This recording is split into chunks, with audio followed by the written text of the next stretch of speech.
Yeah,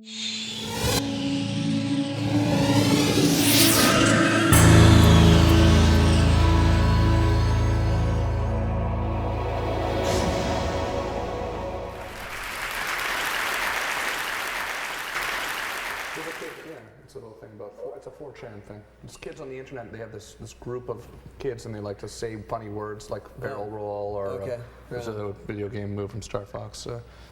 Star Fox 20? Star Fox 64. Yeah, and they've been dogging me for a year. Gotta tell you, driving me nuts actually.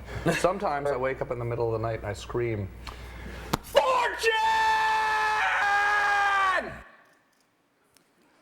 When I was 15, I found this website called Futaba Channel, and it was a Japanese forum and image board. And that format of forum at that time was not well known outside of Japan. And so what I did is I took it, I translated it into English, and I stuck it up for my friends to use. And now, 6.5 years later, over 7 million people are using it, contributing over 700,000 posts per month, or per day rather. And we've gone from 1 board to 48 boards. This is what it looks like. So what's unique about the site is that it's anonymous and it has no memory. There's no archive. There are no barriers. There's no registration. These things that we're used to with forums don't exist on 4chan. And that's led to this discussion that's completely raw, completely unfiltered. And what the site's known for, because it has this environment, is it's fostered the creation of a lot of internet phenomena, viral videos and whatnot, known as memes. 2 of the largest memes that have come out of the site, some of you might be familiar with, are these lolcats. Just silly pictures of cats with text, and this resonates with millions of people apparently because there are tens of thousands of these, and there's a whole blogging empire now dedicated to pictures like these. And Rick Astley's kind of rebirth these past 2 years, Rickroll was this bait and switch, really simple, classic bait and switch. Somebody says they're linking you to something interesting, and you get an 80s pop song. That's all it was, and it got big enough to the point where there was a float last year at the Macy's Thanksgiving Day Parade, and Rick Astley pops out and Rickrolls millions of people on television. There are thousands of memes that come out of the site. There are a handful that have escaped into the mainstream, the ones I've just shown you. But there are just, every day, every month, people are producing thousands of these. So to a site like this have rules. They're the codified rules that I've come up with, which are more or less ignored by the community.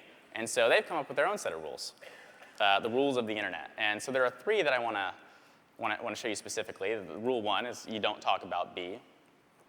2 is you do not talk about B. And this one's kind of interesting. If it exists, there is porn of it, no exceptions. And I will spare you that slide. I assure you it is very true. B is the first board we started with, and it is in many ways, it is the beating heart of the website. It is where a third of all of the traffic is going, and B is known for more than anything, not just the memes that they've created, but the exploits. And Chris just touched on one of those a second ago, and that was the Time 100 poll. So somebody at Time, at the magazine, thought it would be fun to nominate me for this thing they did last year.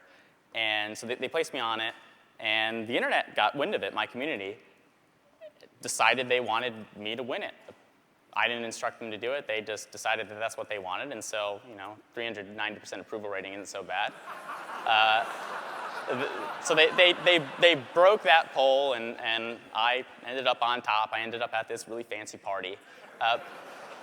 But that's not what's interesting about this. It's that they weren't putting me at the top of this list. They were actually, it got so sophisticated to the point where they gamed all of the top 21 places to spell Marble Cake also the game.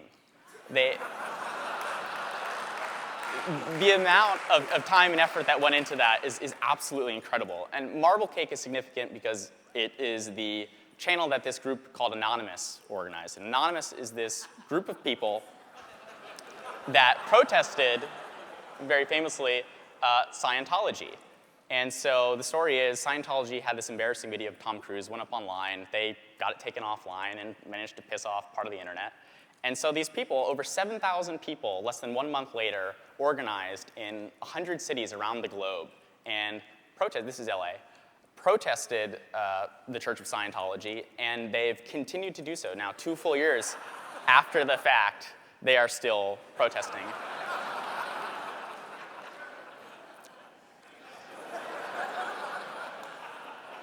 So we've got this activist group, this grassroots group that's come out of the site. And last, I'm going to show you the example, the story of Dusty the cat. Dusty is the name that we've given to this cat. This young man posted a video of him abusing his cat on YouTube. And this didn't sit well with people, and so there was this outpouring of support for people to do something about this.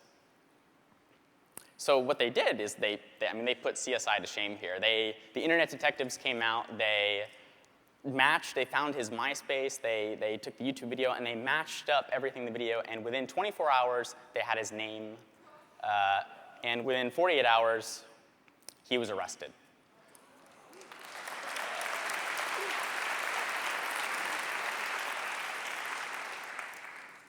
And so what I think is really intriguing about a community like 4chan is just that it's this open place.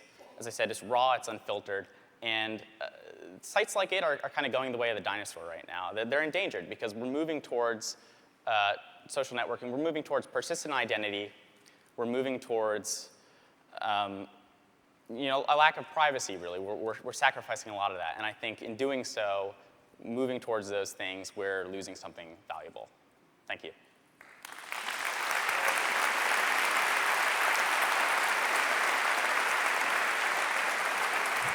So, thank you. Now, got a couple questions for you, but if I ask them, is the TED website going to go down? Well, you're lucky that this is not being streamed to them live right now. Well, you never know. Some of them, we've got people in 75 countries out there watching.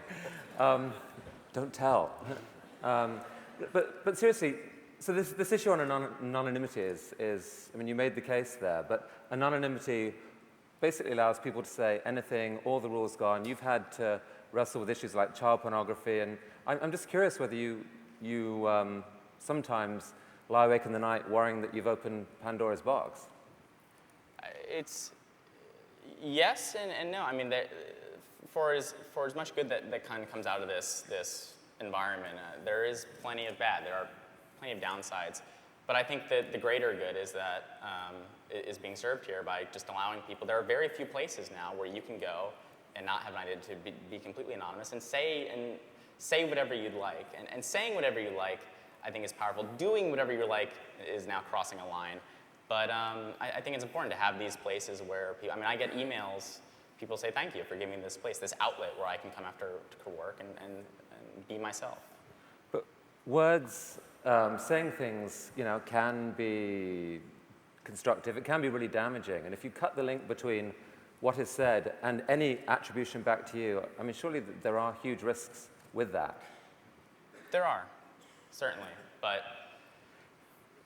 Tell me about what, I mean, I think you asked the board what you might say at TED, right? Yeah, I posted a thread on Sunday, and within 24 hours it had over 12,000 responses.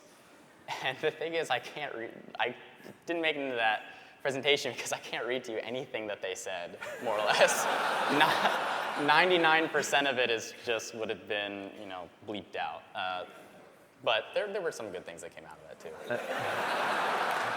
Love and peace were mentioned. Love and peace were mentioned kind of with quote marks around them, Cats right? and dogs were mentioned, too. And has that content is all off the board now, right? It's gone, or is it still up there? I stuck that thread so it lasted a few days. It went up to about 16,000 posts, and now it has been taken off. Okay, well, I'm not sure I would have necessarily recommended everyone at TED to go and check it out anyway. But Chris, you yourself, I mean, you're a figure of some intrigue. You've got this surprising semi-underground influence, but it's not making you a lot of money yet. What's the commercial picture here? Sorry about this. The commercial picture is that there really isn't much of one, I guess. You know, when you've got, the site has adult content on it, and I mean, obviously it's got some very offensive, obscene content on it just in terms of language alone, and when you've got that, you've pretty much sacrificed any hope of making lots of money. So you still live at home, right? I actually moved out recently. That's very cool. But I got out of mom's, and I'm back in school right now. But what conversations did you or do you have with your mother about 4chan? At first, very kind of pained, awkward conversations. The content is not dinner table conversation in the least. But my parents, I think part of why they kind of are able to appreciate it is because they don't understand it.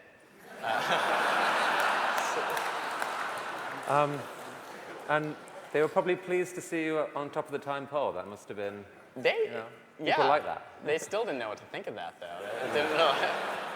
And so in 10 years' time, what do you picture yourself doing? That is a good question. As I said, I just went back to school, and I am considering majoring in urban studies and then going on to urban planning. Kind of taking whatever I've learned from online communities and trying to adapt that to physical community. Chris, thank you. Absolutely fascinating. Thank you for coming to TED.